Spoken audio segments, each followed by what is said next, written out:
Trust me, we'll be back before the break of dawn. Pick you up about the time parents go to sleep. We don't Maybe care that one we go back to the two.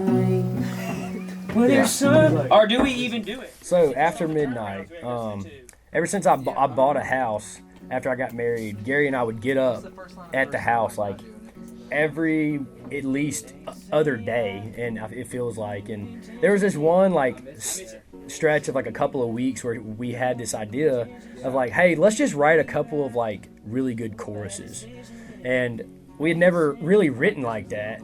We'd never really like stockpiled a handful of choruses, and it was just funny because it was one of those ones we wrote the chorus, and it just sat in our notes for a while. Well, there's something about being somewhere you ain't supposed to be.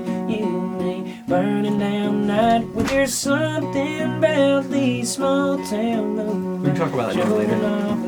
Probably should do. Trouble in your eye, let's disregard. But I'm not gonna say what that daddy's thinking is right. Turns out sometimes good things happen. Sometimes good things happen after midnight.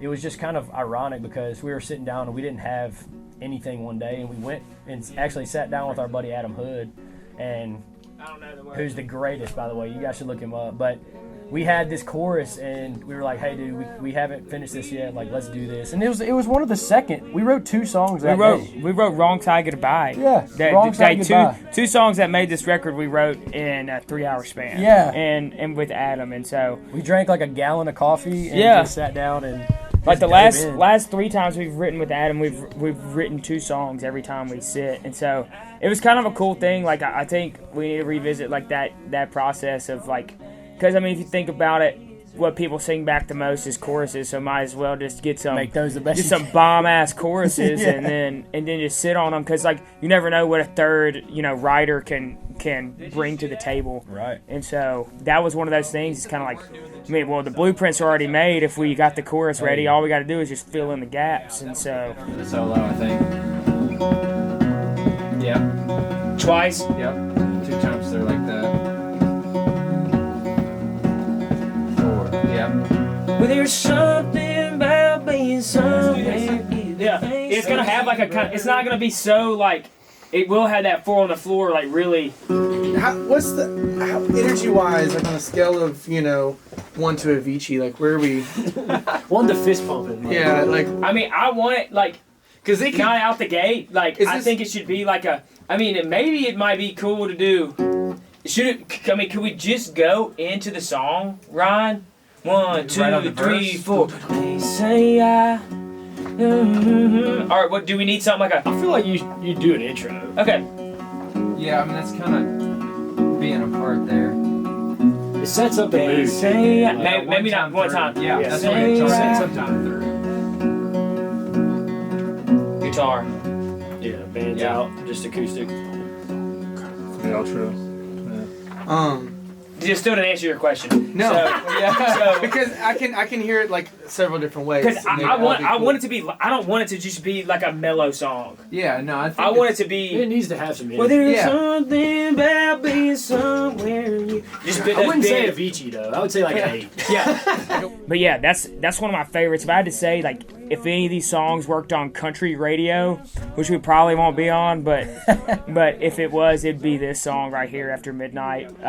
It just feels good, and it's just kind of goes with the mood of the record a little bit too. Like it's about just like, hey, let it all hang out there. Like, don't be afraid and just live for the moment, because you might not get it back. Turns out sometimes good things happen after midnight.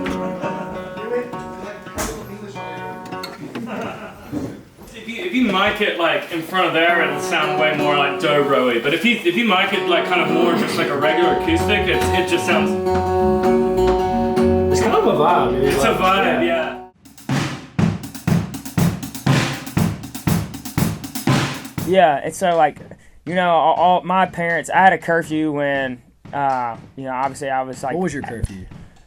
depends on how much trouble I got in. I think mine like went up by the year. When I was like 10th grade, it was 10, 11th grade, 11. It all depend for me. It all depended on who I was hanging with. Like my mom was like, "Oh she yeah, knows. Mama knows." But see, if any of you kids are watching, if you're up to no good, get home a little early, because that was my thing. It's like when I was out and getting into trouble, I'd be like, "Well, curfew's at 12:30, so I'm gonna get home at 11:45." And Mom's gonna be like, "It's less inconspicuous." Hey, Gary's making some good decisions. Yeah. It's like, he's gonna get a bill. Proud of my boy. Yeah.